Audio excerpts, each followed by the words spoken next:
Bienvenue, mon nom c'est Denis Fortier. Je vais vous parler de sommeil, vous donner des trucs, des conseils pour mieux dormir. Les conseils et les exercices que je vous donne aujourd'hui ne remplacent pas la consultation ni l'évaluation médicale ni d'un professionnel de la réadaptation. C'est bien important de vous en souvenir. Les textes et les images de ce webinaire sont tirés de C'est normal à votre âge et va prendre l'air. Maintenant, la respiration rythmée. C'est un exercice que je recommande souvent à mes patients qui ont des problèmes de sommeil, en physiothérapie ou si vous préférez en kinésithérapie. L'insomnie, c'est souvent un problème de nos patients, notamment en raison de la douleur, mais plusieurs autres problèmes aussi qui sont liés parfois à des préoccupations psychologiques. Mes patients qui ont fait un AVC, qui ont une maladie dégénérative, c'est physique, mais ça génère aussi, par exemple, des inquiétudes. Et bien que nous, on voit ces patients pour des raisons physique, ben, on doit tenir compte de l'ensemble de la personne. Et la respiration rythmée, c'est une technique de respiration qui a fait ses preuves. Il y a eu beaucoup d'études scientifiques qui se sont penchées sur les bienfaits de la respiration rythmée. Et ce que je peux vous dire de façon assez succincte, c'est que le fait de pratiquer la respiration rythmée, il y a des bienfaits sur votre niveau d'anxiété, de votre niveau de stress, sur les tensions musculaires et aussi sur la qualité de votre sommeil et sur votre capacité aussi à vous endormir ou à vous rendormir. Parce que l'insomnie, c'est pas seulement ne pas être capable de s'endormir lorsqu'on se couche, mais aussi parfois ne pas être capable de se rendormir lorsqu'on s'est levé, peu importe la raison. Et là, ben, notre nuit est gâchée si on n'arrive pas à se rendormir et la respiration rythmée pourrait vous aider.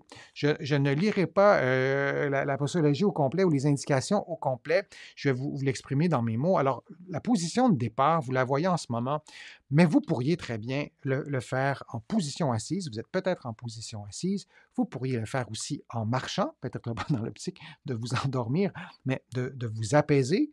Vous pourriez pratiquer la respiration rythmée en prenant une marche, une promenade, une demi-heure, une heure avant d'aller vous endormir. Donc, c'est quelque chose qui est très versatile. La position de départ que vous voyez, c'est assis confortablement ou vous pourriez le faire aussi dans une position couchée, mais si vous le faites coucher avant de vous endormir, l'idée est si vous vous endormez, tant mieux, mais l'idée, c'est de vraiment faire un 5 minutes, disons, de respiration rythmée avant de vous endormir.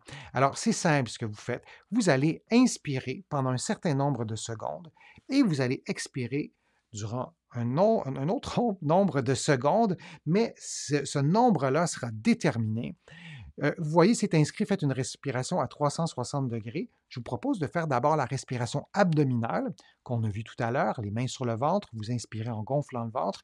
Et si vous voulez ajouter à ça la respiration à 360 degrés, je vous l'explique simplement, vous allez trouver des explications aussi sur ma chaîne YouTube et dans mes livres. Vous placez vos mains sur vos côtes, vous inspirez par le ventre et vous laissez vos côtes se mobiliser un peu, bouger un peu pendant l'inspiration. Et donc, vous inspirez, par exemple, pendant 5 secondes et vous expirez pendant 7 secondes.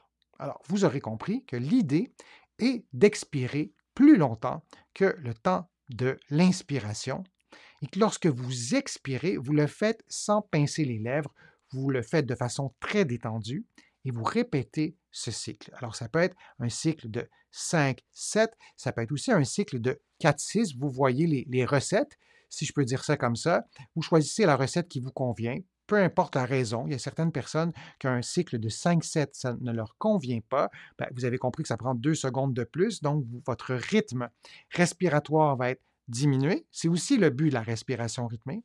Et le fait de donner plus d'importance à l'expiration, pour le dire simplement, ça stimule une partie de votre système nerveux qui, lui, son travail, c'est de vous apaiser.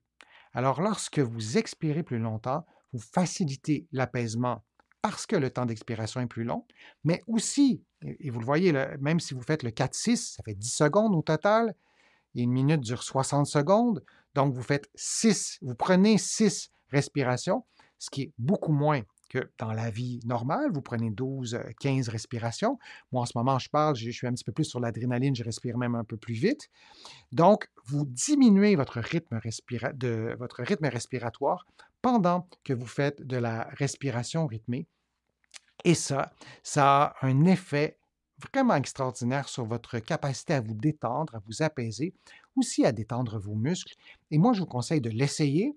Et si vous l'essayez, vous pouvez l'essayer une fois, mais moi, je vous propose de le faire pendant quelques semaines pour laisser le temps à votre corps de s'ajuster, de s'adapter, pour vous laisser le temps à vous de bien comprendre comment tout ça se fait.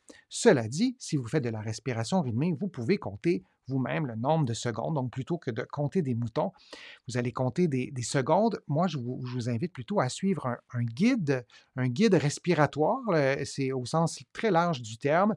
Vous allez en trouver sur ma chaîne YouTube. Si vous tapez respiration rythmée Denis Fortier, vous allez les trouver tout de suite. Si parmi mes vidéos, ben, ça vous plaît plus ou moins, la musique vous plaît plus ou moins, cherchez-en d'autres. En fait, l'idée, c'est d'avoir une indication, un signe sonore qui vous permet, peut-être les yeux fermés, de savoir quand inspirer et quand expirer. Et le fait d'être très strict, d'être très méthodique aussi, de le faire pendant, par exemple, 5 minutes, 4 secondes, 6 secondes, ou peu importe la recette, les résultats sont meilleurs. Alors, je vous souhaite de prendre soin de votre sommeil, de mieux dormir et peut-être à une prochaine fois.